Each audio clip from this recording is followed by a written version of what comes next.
Hello student, आज हम बात करते हैं ह्यूमन डाइजेस्टिव सिस्टम की। ह्यूमन डाइजेस्टिव सिस्टम जो है बहुत ही इम्पॉर्टेंट सिस्टम है और ये क्लास 10th में, क्लास 8 में और क्लास 11th में और नीट के एग्ज़ाम में बहुत ज़्यादा पूछा जाता है। तो आज हम बात करते हैं डाइजेस्टिव सिस्टम की।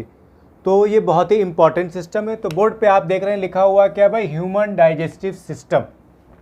डाइजेस्टिव सिस्टम यानी डाइजेशन से रिलेटेड है, ठीक है। तो यहाँ पर देखिए बात करी गई है डाइजेस्टिव सिस्टम की। हमारा डाइजेस्टिव सिस्टम जो होता है वो दो चीज़ों से मिलकर बना होता है, एक एलिमेंट्री कैनाल और दूसरा क्या होता है भाई, ग्लैंड। यानी इन दो चीज़ों से मिलकर हमारा डाइजेस्टिव सिस्टम बना होता है। डाइजेस्टिव सिस्टम का मेन फंक्शन ये होता है कि जो भी हम खाना खाते हैं उसको वो डाइजेस्ट कर देता है और ये सिस्टम तब जाकर हमारी बॉडी में प्रॉपर फंक्शंस होते रहते हैं। तो ये सारे सिस्टम जो होते हैं एक दूसरे से क्या होते हैं, रिलेटेड होते हैं। तो हम डाइजेस्टिव सिस्टम की बात करें, अगर कोई पूछता भैया डाइजेस्टिव सिस्टम क्या है, तो आप बताइए कि डाइजेस्टिव सिस्टम जो होता है क्या होता है, वो दो चीज़ों से मिलकर बना होता है, एक एलिमेंट्री कैनाल, दूसरा क्या होता है भाई, ग्लैंड। तो यहाँ पर हम सबसे पहले बात कर लेते हैं ग्लैंड की बात कर लेते हैं, क्योंकि इन दो चीज़ों से मिलकर क्या बना है हमारा ये डाइजेस्टिव सिस्टम बना हुआ।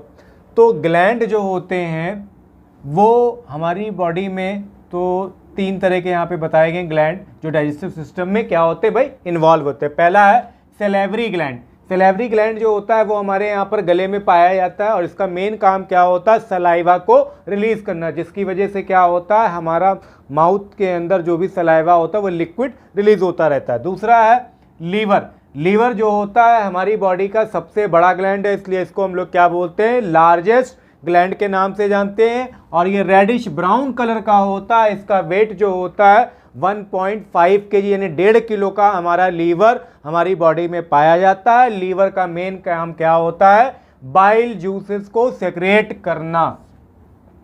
तीसरा है हमारा पैनक्रियास। पैनक्रियास को हम लोग मिक्स ग्लैंड के नाम से भी जानते हैं और ये एंडोक्राइन और एक्सोक्राइन का दोनों का वर्क करता है और ये पिंकिश ग्लैंड के नाम से भी ये जाना जाता है, क्योंकि ये इसका कलर थोड़ा सा पिंक कलर का होता है और ये 12 सेंटीमीटर से लेकर 15 centimetre long leaf like fish like structure होता है और ये क्या करता है, पैनक्रियाटिक जूस को हमारी बॉडी के अंदर रिलीज करता है। तो ये तो थी कहानी भाई हमारी ग्लैंड की। अब हम बात करते हैं एलिमेंट्री कैनाल। एलिमेंट्री कैनाल जो होती है वो 10 सेंटीमीटर यानी नहीं 10 मीटर बोलेंगे, 10 सेंटीमीटर नहीं बोलेंगे, 10 मीटर बोलेंगे, याद रखिएगा। एलिमेंट्री कैनाल जो होती है 10 मीटर लॉन्ग ट्यूब होती है और एलिमेंट्री कैनाल जो होती है वो कंसिस्ट होती है हमारे माउथ से, फेरेक्स से, ऑसियोफेगस से, स्टोमक से, स्मॉल इंटेस्टाइन से और लार्ज इंटेस्टाइन से। यानी इन 6 चीज़ों से मिलकर क्या बनती है, हमारी एलिमेंट्री कैनाल बनती है। तो आज हम बात करते हैं एलिमेंट्री कैनाल कौन कौन से पार्ट से मिलकर कंसिस्ट हुई है। तो पहला पार्ट हमारा क्या है भाई, माउथ दे रखा है।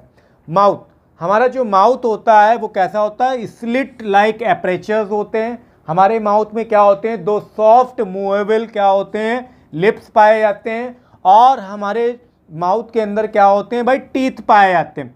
तो टीथ कैसे होते हैं, थ्यूकोडोंट टाइप के होते हैं। थ्यूकोडोंट टीथ कैसे होते हैं, थ्यूकोडोंट का मतलब होता है हमारे जो टीथ जो होते हैं जॉ में होते हैं, सॉकेट होते हैं। तो सॉकेट के अंदर क्या होता है, ये टीथ हमारे क्या होते हैं, ऐसे भाई फिक्स्ड रहते हैं। तो इस तरह के हमारे टीथ है, इसलिए इसको हम लोग क्या बोलते हैं, थ्यूकोडोंट बोलते हैं।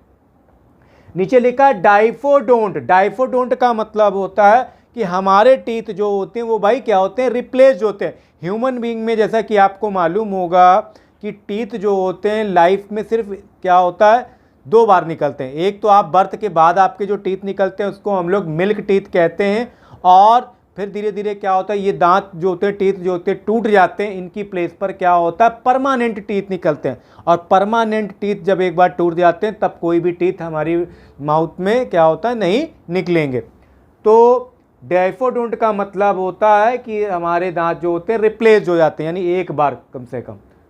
फिर नेक्स्ट है हेट्रोडोंट। हेट्रोडोंट का मतलब होता है डिफरेंट टाइप के टीथ होना। जैसे कि हम लोग ह्यूमन बीइंग हैं तो हम लोगों के जो टीथ हैं हर तरह के हैं। हम लोग फ्लैश भी खा सकते हैं और हम लोग सब्जियां भी खा सकते हैं, वेजिटेबल्स को भी खा सकते हैं। तो हम लोगों के पास जो हैं डिफरेंट टाइप्स के टीथ हैं, तो इसलिए हम लोग क्या हो गए भाई, हेट्रोडोंट हो गए। हम लोगों की बॉडी में क्या है भाई, हम लोगों के माउथ में क्या है, 4 तरह के टीथ पाए जाते हैं। एक होता है इंसीजर, एक होता है कैनाइंस, एक होता है प्रीमोलर और एक क्या होता है, मोलर। अगर कोई पूछता है कि हमारे टीथ कितने होते हैं, तो आपको मैं बता दूं हम लोग के टीथ जो होते हैं वो 32 होते हैं। तो हम लोगों के दांत कितने होते हैं भाई, 32 दांत होते हैं, यानी 32 टीथ होते हैं जब हम एडल्ट हो जाते हैं। और जब हमारे मिल्क वाले टीथ जो होते हैं, जिनको हम लोग डिसीजियस टीथ जानते हैं, तो डिसीजियस टीथ जो होते हैं वो हमारे 26 होते हैं, जिनको हम दूध के दांत बोलते हैं। ठीक है, तो डिसीजियस टीथ कितने होते हैं, दूध के दांत कितने होते हैं भाई, 26 होते हैं। और जब हम एडल्ट हो जाते हैं तो हमारे कितने हो जाते हैं टीथ, 32 हो जाते हैं। तो याद रखिए, इंसीजर का काम क्या होता है भाई, बाइटिंग करना यानी काटने का। ठीक है, कैनाइंस मतलब टीयर करना, टुकड़े करना। प्रीमोलर और ग्राइंड करता है, मोलर का मतलब क्रश, बिल्कुल पाउडर कर देना। तो हम लोग के टीथ क्या होते हैं भाई, ये होते हैं। अक्सर एग्जाम में क्वेश्चन पूछा जाता है कि डेंटल फार्मूला क्या होता है। बहुत ही इंपॉर्टेंट क्वेश्चन है और बहुत ही इजी क्वेश्चन है। तो डेंटल फार्मूला आप याद रखिएगा, 21, 23 अपॉन 21, 23। ये हो गया इंसीजर, ये कैनाइन, ये प्रीमोलर, ये मोलर। इंसीजर, कैनाइन, प्रीमोलर और मोलर। तो ये हमारे क्या होते हैं, डेंटल फार्मूला होता है। कैसे भाई, 2, 1, 3, 4, 5, 6, 7, 8, यानी हमारे टीथ ये कितने हो गए भाई, 8 हो गए। और ये नीचे के कितने हो गए, ये भी 8 हो गए। तो हमारा जो आपने देखा होगा, जो इस तरह जो होता, तो ऊपर का हिस्सा हो गया, नीचे, तो ऊपर के इतने हिस्से में ये 8 टीथ होते हैं, और जो जितने दांत इधर होते हैं उतने ही इधर होते हैं। तो इधर 8 हो गए भाई, नीचे वाले में 8 हो गए, तो नीचे तो ऊपर वाले पोर्शन में हो गए 16, नीचे वाले पोर्शन में हो गए 16। तो ओवरऑल कितने हो गए भाई, 32 हो गए। तो ये आप हमेशा याद रखिए, हमारा क्या होता है, डेंटल फार्मूला होता है ह्यूमन बीइंग का।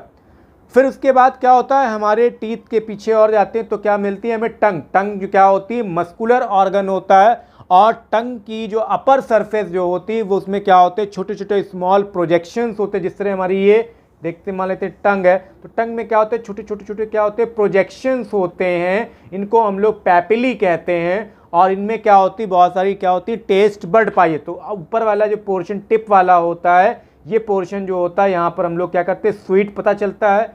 यहाँ से हमको भाई सॉल्टी चीज़ें जो पता चलती हैं, यहाँ पर आते हैं हम लोग को सॉर यानी खट्टी चीज़ें पता चलती है। और लास्ट में जब हम आते हैं तो हमको बिटर वाली चीज़ें यानी कड़वी वाली चीज़ें जो हैं वो पता चलती हैं। तो ये हमारा क्या होता है, सीक्वेंस होता है टेस्ट का। तो पहले टेस्ट में सबसे पहले क्या आएगा, स्वीट, उसके बाद सॉल्टी, उसके बाद और अंदर टंग के अंदर जाएंगे तो सॉर, और अंदर जाएंगे तो बिटर। तो ये स्टूडेंट जो है हमारा माउथ पार्ट दे रखा। तो इसको जब भी आप लॉन्ग में क्वेश्चन पूछा जाए तो माउथ के बारे में, लिप्स के बारे में, टीथ के बारे में, टंग के बारे में, डेंटल फार्मूला के बारे में, कितने टीथ होते हैं एडल्ट स्टेज पे, कितने टीथ होते हैं चाइल्डहुड स्टेज पे, वो पूरा आप यहाँ पर डिस्क्राइब कर देंगे।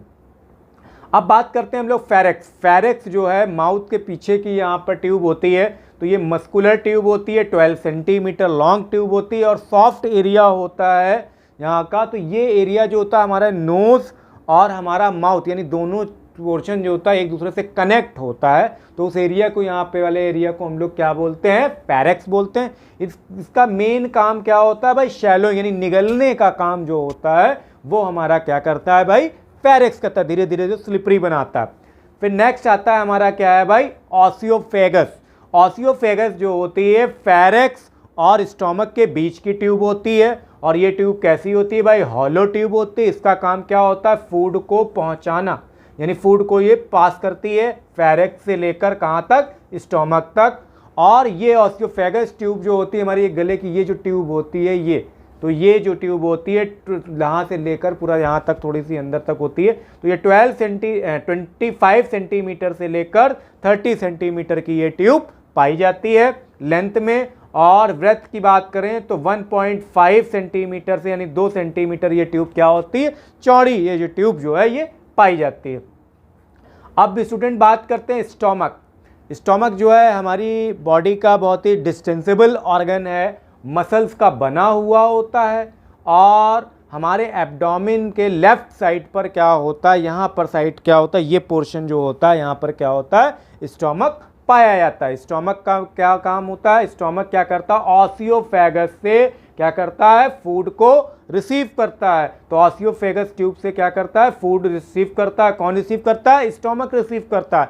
तो स्टोमक जो होता है वो 25 सेंटीमीटर क्या होता है, लॉन्ग होता है। और इसका देखने में स्ट्रक्चर कैसा होता है, बिल्कुल जे शेप्ड का स्ट्रक्चर होता है। इस तरह का ये स्ट्रक्चर जो है ये पाया जाता है। जे शेप का स्ट्रक्चर जो होता है हमारे स्टोमक का होता है।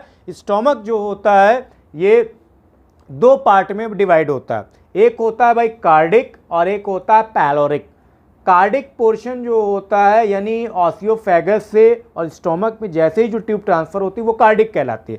तो कार्डिक वाला पोर्शन जो होता है वो लार्जेस्ट पार्ट होता है। स्टोमक का लार्जेस्ट पार्ट क्या होता है, वो कार्डिक होता है। और यहाँ पे क्या होता है, गैस्ट्रिक जूस यानी पेप्सिन को रिलीज करता है। गैस्ट्रिक जूस कौन सा होता है, पेप्सिन, वो की रिलीज होता है। कार्डिक के भी भाई दो पार्ट होते हैं, एक होता है फंडस और एक होता है बॉडी। अब फंडस क्या चीज होती है, फंडस जो होता है वो अपर पार्ट जो होता है ये फंडस कहलाता है। लोअर पार्ट जो होता है इसको हम लोग क्या बोलते हैं भाई, बॉडी बोल देते हैं। क्लियर है। नेक्स्ट है हमारा पैलोरिक। पैलोरिक जो होता है ये लास्ट पार्ट होता है स्टोमक का, जो कि पोस्टीरियर पार्ट जो होता है स्टोमक का, वहां पर ये सेचुरेशन यानी इस एरिया पर क्या होता है हमारा पैलोरिक होता है। पैलोरिक वो जगह होती है जहां से क्या होता है स्टोमक का एंड होने वाला होता है, यानी स्मॉल इंटेस्टाइन स्टार्ट होने वाला होता है। तो वहां से फूड जो है स्टोमक से यानी पैलोरिक से होते हुए फूड कहाँ जाता है, स्मॉल इंटेस्टाइन में चला जाता है। स्मॉल इंटेस्टाइन जो होती है वो हमारी 20 फीट की लॉन्ग ट्यूब होती है और मीटर में बात करें तो ये 6 मीटर की ट्यूब होती है। स्मॉल इंटेस्टाइन को 3 पार्ट में डिवाइड किया गया है, डियोडेनम, जेजेनम और इलियम। तो डिडेनम जो होता है ये हॉलो ट्यूब होती है और ये ट्यूब जो होती है 25 सेंटीमीटर से लेकर 38 सेंटीमीटर लॉन्ग ट्यूब होती है। और इसकी चौड़ाई की बात करें, डायमीटर की बात करें तो 24.8 क्या होता है ये mm में इसका डायमीटर होता है। और डिडेनम की ट्यूब जो होती है बिल्कुल कैसी होती है भाई, यू शेप्ड में देखने को मिलती है हम लोगों को। फिर नेक्स्ट बात करते हैं जेजेनम। जेजेनम की ट्यूब जो होती है 2.5 मीटर लॉन्ग होती है और 24.5 mm क्या होती है डायमीटर में ये चौड़ी पाई जाती है। लास्ट पार्ट है इसका इलियम। तो ये ट्यूब जो होती है 3.5 सेंटीमीटर लॉन्ग ट्यूब होती है और 19.5 mm जो होती है ये क्या होती है हमारी चौड़ी थोड़ी सी ट्यूब होती है। अब बात करते हैं हम लोग लार्ज इंटेस्टाइन की, यानी मोस्टली हमारी बॉडी का जो डाइजेशन होता है वो स्मॉल इंटेस्टाइन में हो जाता है। जो इनसोल्यूबल पार्ट होते हैं जो डाइजेस्ट नहीं हो पाते हैं इजीली, वो लार्ज इंटेस्टाइन में डाइजेस्ट होने के लिए जाते हैं। तो ये लार्ज इंटेस्टाइन जो होती है हमारे एलिमेंट्री कैनाल का लास्ट ट्यूब इंटेस्टाइन होता है, जो ये लार्ज इंटेस्टाइन है तो 1.5 मीटर लॉन्ग ट्यूब होती है। इसको 3 पार्ट में डिवाइड किया गया, कैसियम, कोलन और रेक्टम में भाई। ठीक है, कैसियम जो होता है 6 सेंटीमीटर लॉन्ग ट्यूब है और 7.5 सेंटीमीटर ये चौड़ी ट्यूब होती है और इसमें स्मॉल पाउच लाइक स्ट्रक्चर्स बने होते हैं जिसको हम लोग क्या बोलते हैं, वर्मीफॉर्म अपेंडिक्स बोलते हैं। तो वर्मीफॉर्म अपेंडिक्स जो होती है लार्ज इंटेस्टाइन से अटैच एक छोटा सा पार्ट होता है जो ये ऑर्गन से अटैच रहता है। वर्मीफॉर्म अपेंडिक्स अगर बढ़ जाता है तो क्या होता है, लोगों को उठने बैठने में प्रॉब्लम होती है और इसका आपको ऑपरेशन कराना पड़ता है अपेंडिक्स का। दूसरा है कोलन। कोलन जो है 1.24 सेंटीमीटर लॉन्ग ट्यूब है और लार्ज इंटेस्टाइन की सबसे लॉन्गेस्ट ट्यूब जो होती है उसको हम लोग क्या कहते हैं भाई, कोलन कहते हैं। इसको भी 3 पार्ट में डिवाइड किया गया है, असेंडिंग कोलन, ट्रांसफर कोलन और डिसेंडिंग कोलन में इसको डिवाइड किया गया। अब लास्ट पार्ट क्या है, रेक्टम, जो कि लार्ज इंटेस्टाइन का है। 20 सेंटीमीटर ये स्ट्रेट ट्यूब होती है और ये ओपन होती है। इसका जो बाहर का एंड जो होता है उसको हम लोग क्या कहते हैं, एनस कहते हैं। तो it open to exterior through anus. तो ये स्टूडेंट क्या था भाई, डाइजेस्टिव सिस्टम पूरा ये दिया हुआ था, बहुत ही इंपॉर्टेंट है। और कभी कभार इससे रिलेटेड क्या पूछा जाता है, डिजीज पूछ जाती है, कौन कौन सी डिजीज हो जाती हैं डाइजेस्टिव सिस्टम से। तो पहला एक तो जॉन्डिस, जॉन्डिस बीमारी हो जाती है, इसमें बॉडी जो होती है येलो कलर की हो जाती है, आंखें येलो कलर की हो जाती हैं और लीवर जो है काम करना बंद कर देता है, तो लोग खाना नहीं खा पाते हैं ऑयली और फैटी चीज़ें। डायरिया में क्या होता है कि लोगों को क्या होता है, पेट में प्रॉब्लम्स हो जाती हैं, यानी बॉवेल मूवमेंट होना शुरू हो जाता है पेट में और फेसिल डिस्चार्ज लिक्विड फॉर्म में होना शुरू हो जाता है। नेक्स्ट है वॉमिटिंग। तो वॉमिटिंग जो है ये भी क्या होता है, प्रॉपर डाइजेशन नहीं हो पाता है, फूड का डाइजेस्ट नहीं हो पाता, तो लोगों को क्या होता है, वॉमिटिंग होना शुरू होती है, यानी एसिड रिलीज होने लग जाता है और लोग वॉमिट करना शुरू कर देते हैं। तो स्टूडेंट, ये बहुत ही इंपॉर्टेंट टॉपिक है डाइजेस्टिव सिस्टम, इसको बहुत अच्छी तरह से तैयार करें और ये आपके बोर्ड एग्जाम में, कंपटीशन में बहुत ज़्यादा पूछा जाने वाला ये क्वेश्चन है। स्टूडेंट, अगर मेरा ये वीडियो आपको अच्छा लगे तो प्लीज़ सब्सक्राइब करें। Okay, thank you.